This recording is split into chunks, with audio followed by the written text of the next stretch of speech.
revolver was it? Did you ever see it? How do you know he kept one?"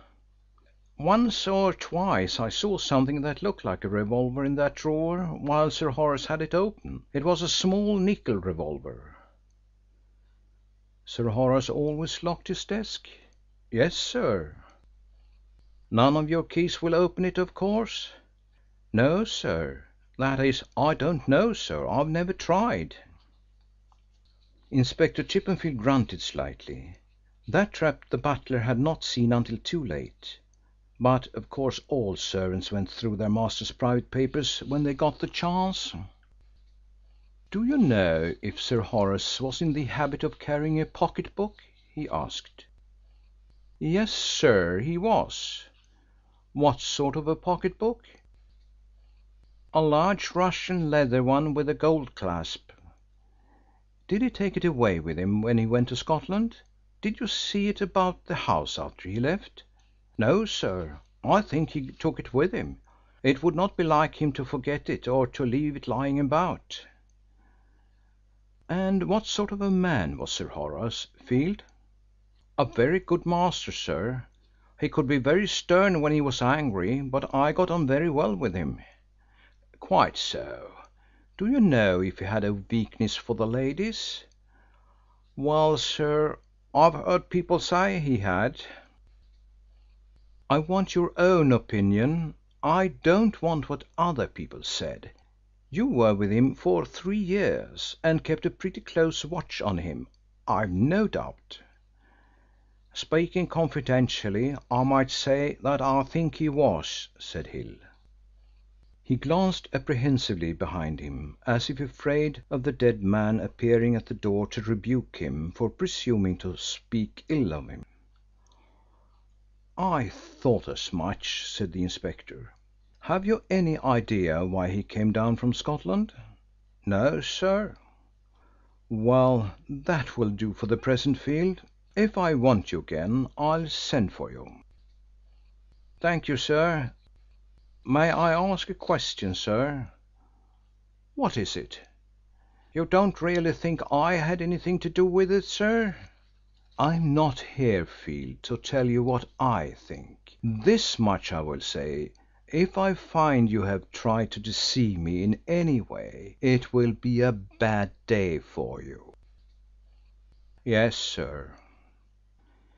Grave, taciturn, watchful, secret and suave, with an appearance of tight-lipped reticence about him which a perpetual faint questioning look in his eyes denied, Hill looked an ideal manservant, who knew his station in life and was able to uphold it with meek dignity.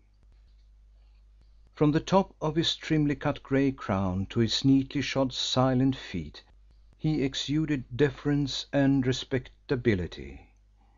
His impassive mask of a face was incapable, apart from the faint query note in the eyes, of betraying any of the feelings or emotions which ruffle the countenances of common humanity.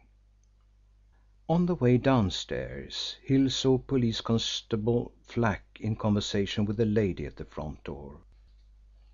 The lady was well known to the butler as Mrs. Holymead, the wife of a distinguished barrister who had been one of his master's closest friends. She seemed glad to see the butler, for she greeted him with a remark that seemed to imply a kinship in sorrow. "Isn't this a dreadful thing, Hill?" she said. "It's terrible, madam," replied Hill respectfully. Mrs. Holymead was extremely beautiful, but it was obvious that she was distressed at the tragedy, for her eyes were full of tears and her olive tinted face was pale. She was about 30 years of age, tall, slim and graceful. Her beauty was of the Spanish type, straight-browed, lustrous-eyed and vivid, a clear olive skin and full, petulant, crimson lips. She was fashionably dressed in black, with a black hat. "The policeman tells me that Miss Fewbanks has not come up from Dellmere yet," she continued. "No, madam. We expect her to-morrow. I believe Miss Fewbanks has been too prostrated to come." Dreadful, dreadful, murmured Mrs. Holymead. I feel I want to know all about it, and yet I'm afraid. It's all too terrible for words. It has been a terrible shock, madam, said Hill. Has the housekeeper come up, Hill? No, madam. She will be up tomorrow with Miss Fewbanks. Well, is there nobody I can see? Asked Mrs. Holymead. Police Constable Flack was impressed by the spectacle of a beautiful, fashionably dressed lady in distress. The inspector in charge of the case is upstairs, madam, he suggested. Perhaps you'd like to see him. It suddenly occurred to him that he had instructions not to allow any stranger into the house, and police instructions at such a time were of a nature which classed a friend of the family as a stranger.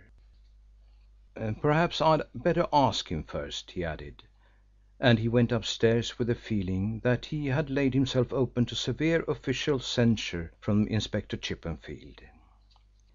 He came downstairs with a smile on his face and the message that the inspector would be pleased to see Mrs. Holymead. In his brief interview with his superior he had contrived to convey the unofficial information that Mrs. Holymead was a fine-looking woman, and he had no doubt that Inspector Chippenfield's readiness to see her was due to the impression this information had made on his unofficial feelings. Mrs. Holymead was conducted upstairs and announced by the butler. Inspector Chippenfield greeted her with a low bow of conscious inferiority, and anticipated Hill in placing a chair for her. His large red face went a deeper scarlet in colour as he looked at her. "Flack tells me that you are a friend of the family, Mrs. Holymead. What is it that I can do for you?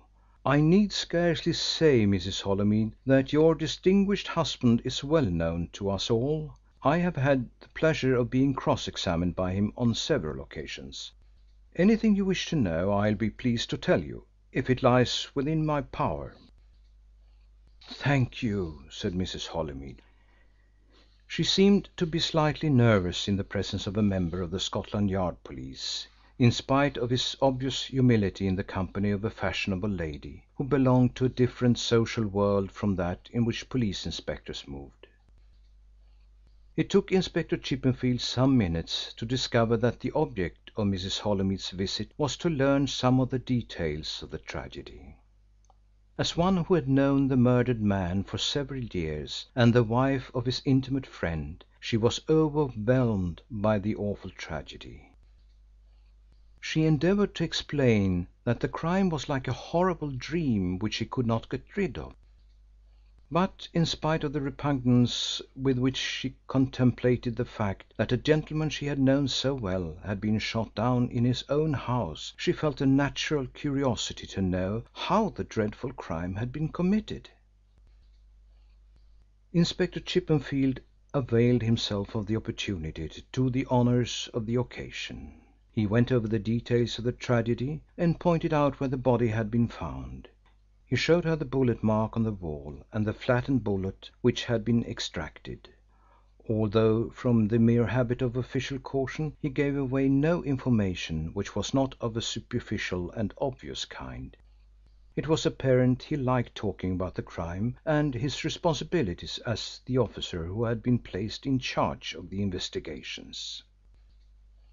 He noted the interest with which Mrs. Holymead followed his words, and he was satisfied that he had created a favourable impression on her. It was his desire to do the honours thoroughly which led him to remark after he had given her the main facts of the tragedy: "I am sorry I cannot take you to view the body. It is downstairs, but the fact is the Home Office doctors are in there making the post mortem to extract the bullet." Mrs. Holymead shuddered at this information.